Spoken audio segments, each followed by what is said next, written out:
Let's hop in the airship, shall we? It is Final Fantasy Reconstructed.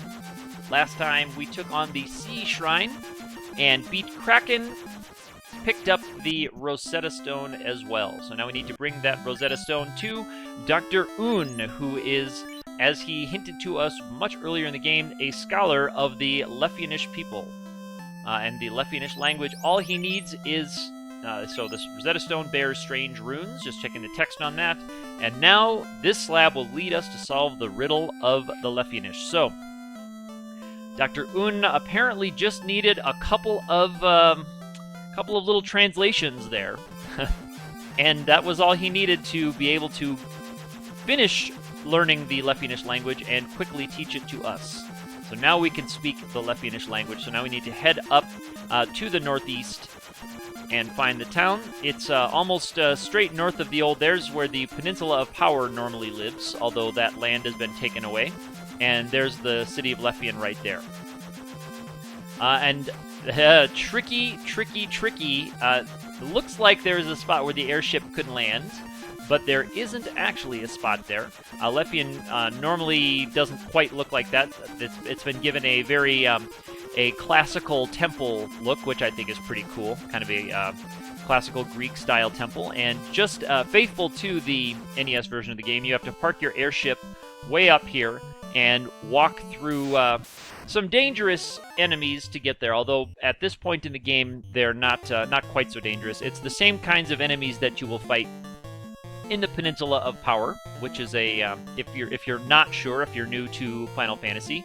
It was an accidental programming mistake wherein north of the second town of the game, of Provoca, there is a spot where the world map enemies are accidentally mapped to some much later game enemies. So there you have access to some very high-level random enemies before you're supposed to be able to fight them. And it's an easy way in the early game to pile up your experience and your gold, although you do have to be very careful in the NES version that you avoid leveling up twice in one battle, because there is a bug in this game. When you level up more than once in a battle, it freezes your stats and makes it it really kind of ruins your character progression. I'd have to look up the details of it exactly again, but you do want to avoid gaining 2 levels in a battle. So you can't be too low level when you go there. First, because you'll get crushed by those battles. So here's the Lefianish people. There's another hint about the waterfall. Our comrades in the waterfall. So they're, I think last time I was wondering if indeed the waterfall folks were Lefianish people. And now I'm curious. Now that we have the slab, maybe we can go talk to those folks in the waterfall and see if they have anything special to say. So here we have, yes, the Lefianish people used to have the technologically advanced civilization with the Sky Palace and the airship, which is actually, this is their airship. There's the chime. So now I have both key items that I need to go to the Sky Palace. So we have the chime, which lets us get into the Mirage Tower. So they know that the 5 Sky Warriors live, but they're bats. Now this is a dungeon. I'm very surprised to see a dungeon here in the town of Lefian, which is it's really set up more as a castle than as a town. In the NES version of this game, it's a town, and I'm wondering if maybe the Kaipo village is where that town normally is in the game. If the author of this hack made the town of Lefian into Kaipo village, and use some other castle tiles here. But this is definitely a new dungeon, and right away we see some challenging battles with the golem and a couple of mind flayers, and they lead off with trance. So, yikes, but at least it's good to know that battle is runnable.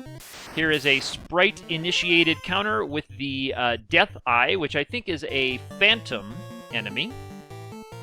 In the NES version of this game, you have the Eye, and you have the Phantom, are the two big Beholder-esque enemies. The Phantom you normally fight, I believe there's only one in the game, and it's in the Temple of Fiends Revisited. There's just one battle with the Phantom.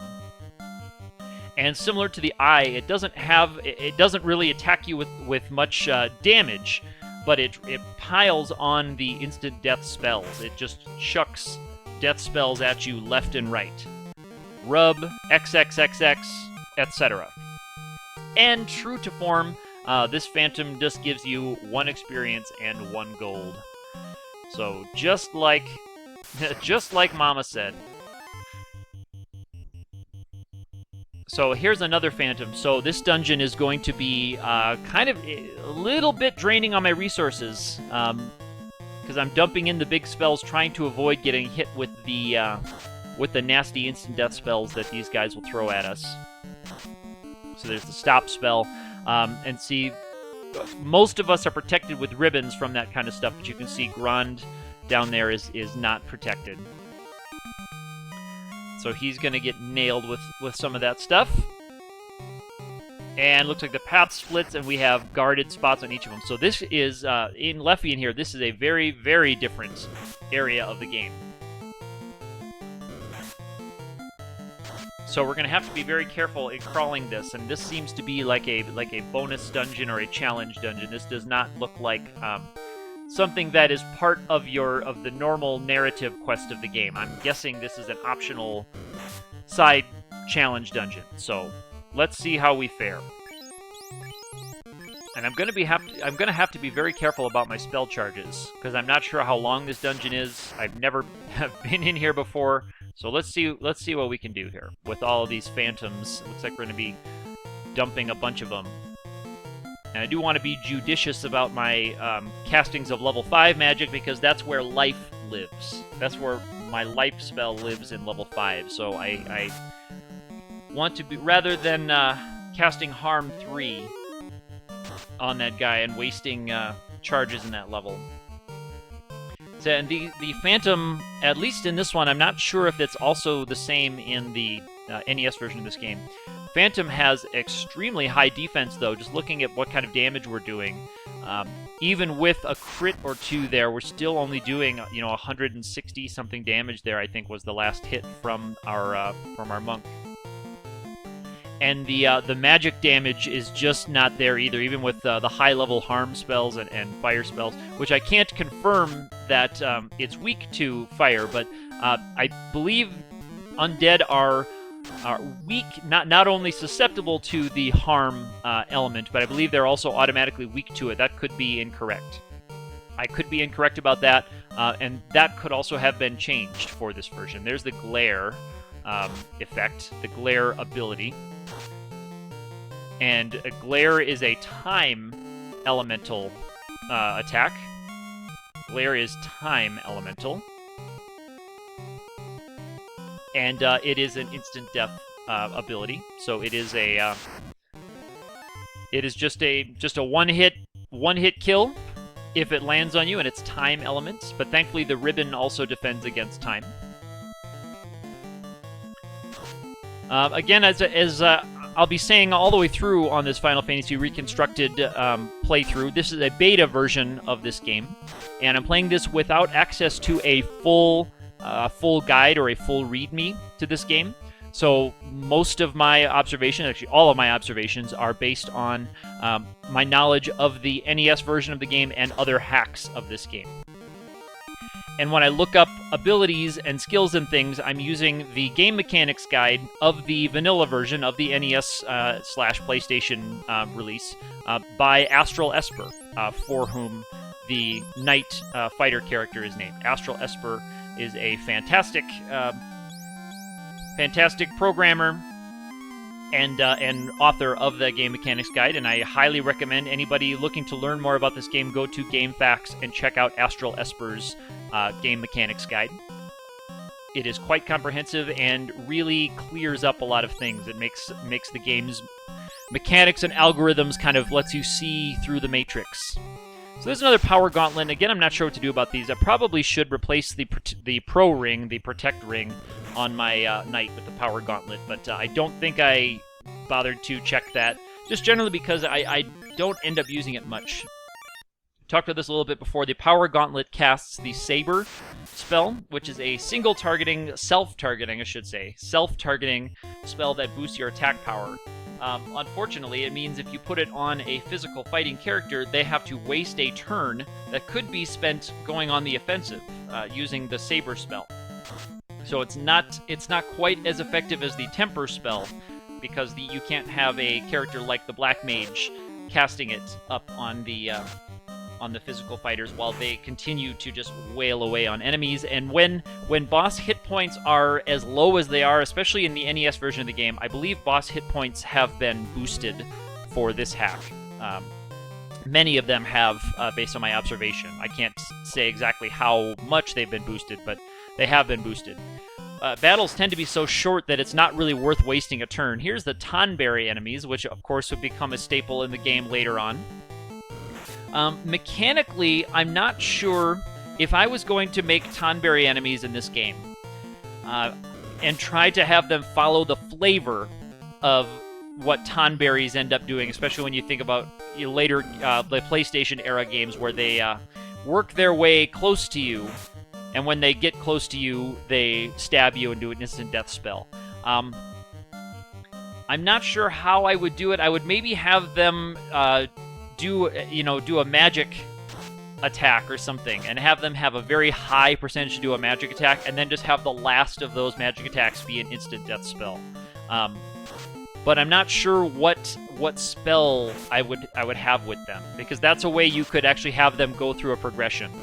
But it looks like this one, they do have, they seem to just be mostly physically attacking. I don't know if I would make them, also could make them have a status attack death, which is possible that they do have, because I do have ribbons on my characters. It's possible that they have a status attack instant death.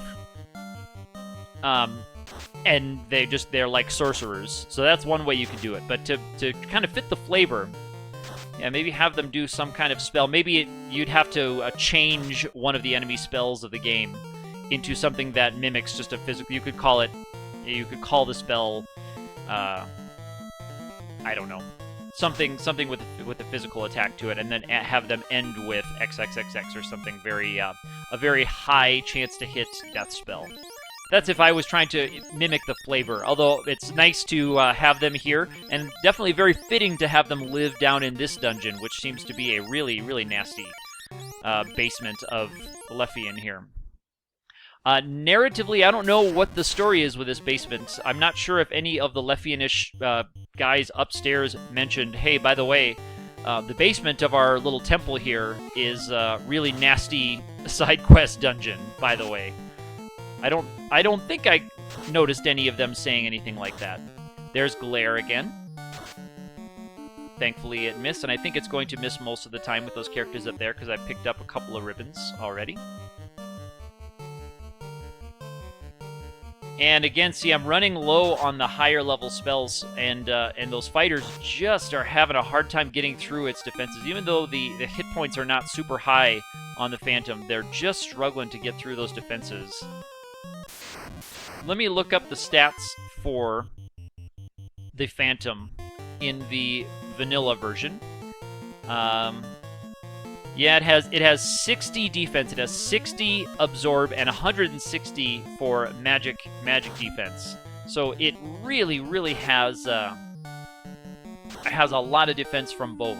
So you're having to roll really high to punch through those defenses. So it wouldn't need to be buffed up very much to really cause a problem. The Eye has 30 defense and 92 magic defense, by the way. So really, really, really tough stuff. But we're working our way through. We're getting our way towards the end.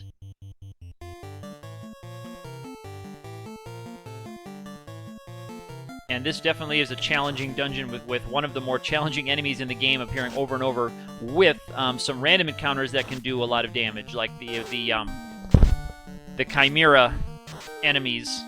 There's the stop spell. Thankfully, it didn't land. It missed on the ones where we were not protected by ribbons. It just missed its roll, which is possible, of course. 6 hits for 93. Yeah, it just really, really... And there's X Zone. And so there is the banished to the other dimension. My text speed is on pretty fast, so it was actually kind of hard to read the whole text prompt there.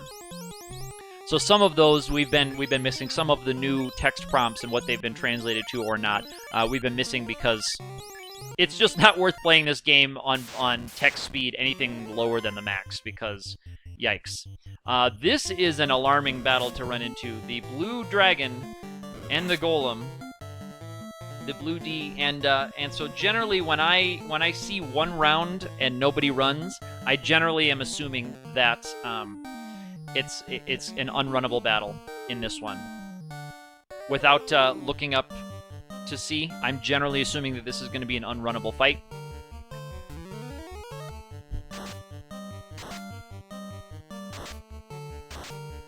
So I tried to see if I could land mute, to see if I could get that thunder to not happen.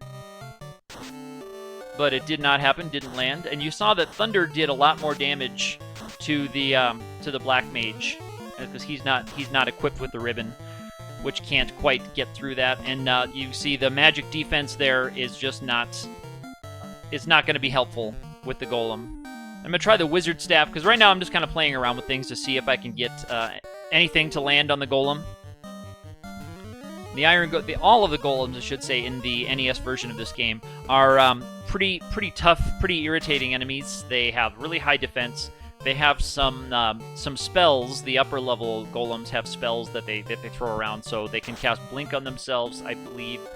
They can slow you down. So they have some kind of status altering spells that can just get in your way. Toxic, I don't think, is a spell that they have. I don't think that's a spell that the golems have in the NES version. So there we have 4 hits for 4 damage. What that means is that that fighter did not roll any crits, and that the damage roll was below the absorb rating for that Iron Golem on all 4 hits. So the fighter rolled 4 times, none of them landed for crits, and none of the damage got over the absorb rating of that of the Golem. So even with a high-level attack and 4 swings of a good sword, fighter was unable to get through, which will happen on some of these upper-level enemies. So in this one, you always do at least 1 damage per hit because of the way it works. So if you don't quite roll up to the absorb, it sets it to 1. Later games, it would set it to 0. So you have those really high defense enemies that you would just swing a sword and do 0. See, there's 4 hits for 58.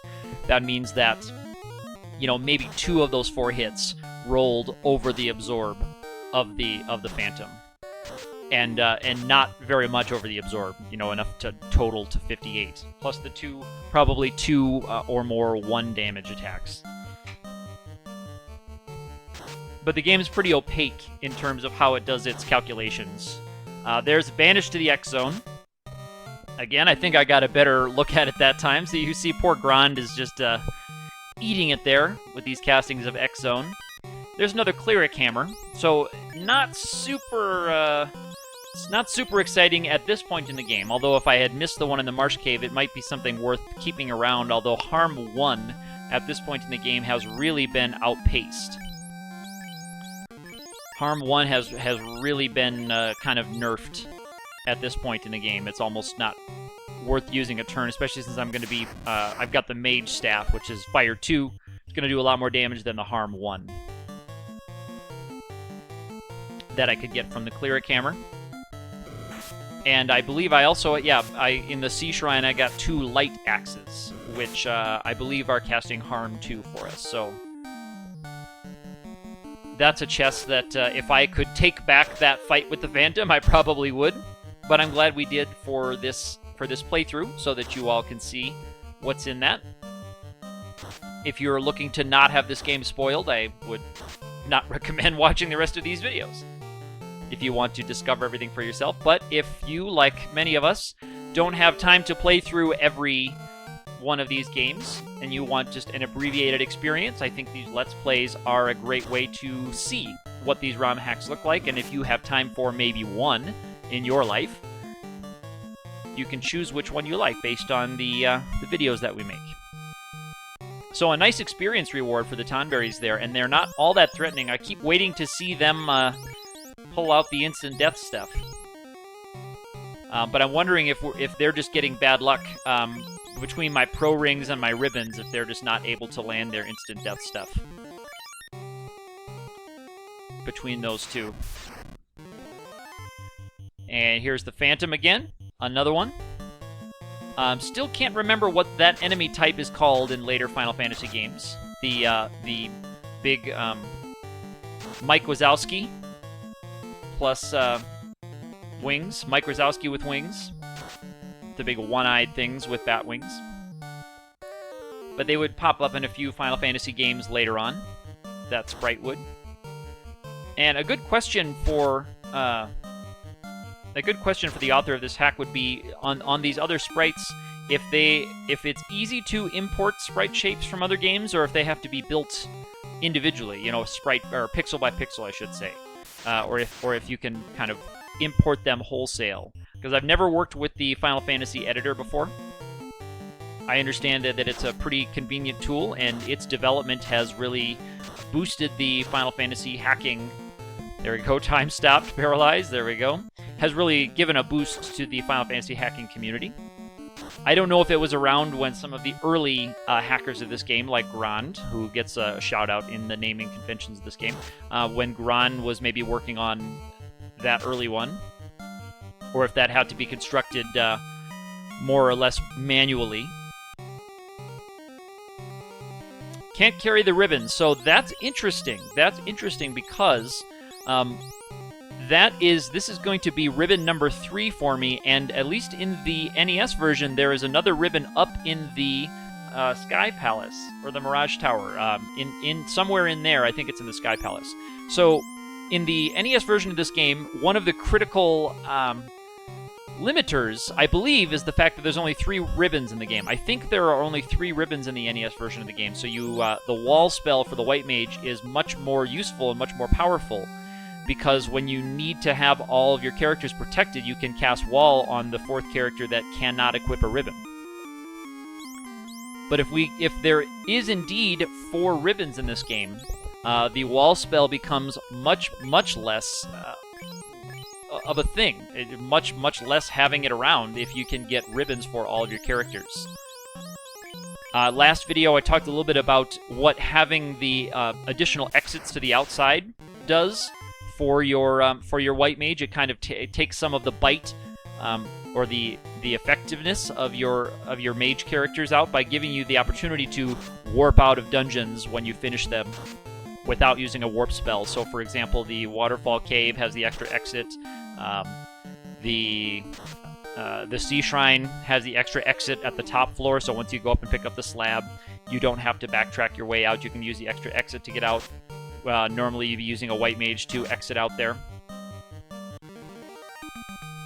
So this is another one. Having that extra ribbon takes some of the punch out of that spell. Now there is a door. I'm not sure if that's going to be another exit. Here's a couple more of the ghosts, and at this point, it's almost refreshing to go like, oh, good. It's these ghosts, these annoying ghost enemies that do way too much more damage than they probably should. Look at 132. That is just a massive amount of damage, and the light axe with harm 2 not doing tons. There we go. But the there we go. The mage staff and the light axe helping out. So we get the ghosts, and we're set. We're back here into Lefian. Now, there was a chest, or there's an area that I did not quite go to before. I did not go to one of the areas there before, near the beginning of that dungeon. So I'm going to save up. I'm going to use the house. I think this might be the first time I've used a house in this game to recharge my magic. It still doesn't quite get your hit points all the way up, which is unfortunate. It doesn't still give you the full hit point charge, like staying in an inn does, but it does give you the magic charge. And I assume that the saving bug has been fixed in this one. So you can see the Phantom there is gone. And the Phantom there is gone. See, I don't think I fought that Phantom before. I think I skipped that Phantom. I think I skipped that phantom and let it sit there, but it's now gone. So these phantoms where I fought the sprite-initiated encounters are gone. So this dungeon could be made easier by crawling it in a couple different attempts. Maybe taking out a couple of the phantoms, warping out or walking out, saving, restoring, and then going back in and getting a little farther, getting a little farther, getting a little farther. And that's another nice, more player-friendly thing that having the sprite encounters rather than the trap squares does for you, because the trap squares, you'd have to fight them over and over and over again every single time. So there's another chest up here, and it's empty. So I'm not sure if that chest is empty always, or if that's another double chest. Okay, that'd be something to investigate further. But I know I've crawled it pretty thoroughly now, so we're good. I got the extra ribbon. Next time, we are going to go into the Mirage Tower and Sky Palace and see if, indeed, we do have 4 ribbons in this game. We're getting close to the end of this Let's Play series, so if you like what you're seeing here, give me that thumbs up, leave a comment, hit the subscribe button if you haven't already. I'd love to hear from you, and we'll see you next time.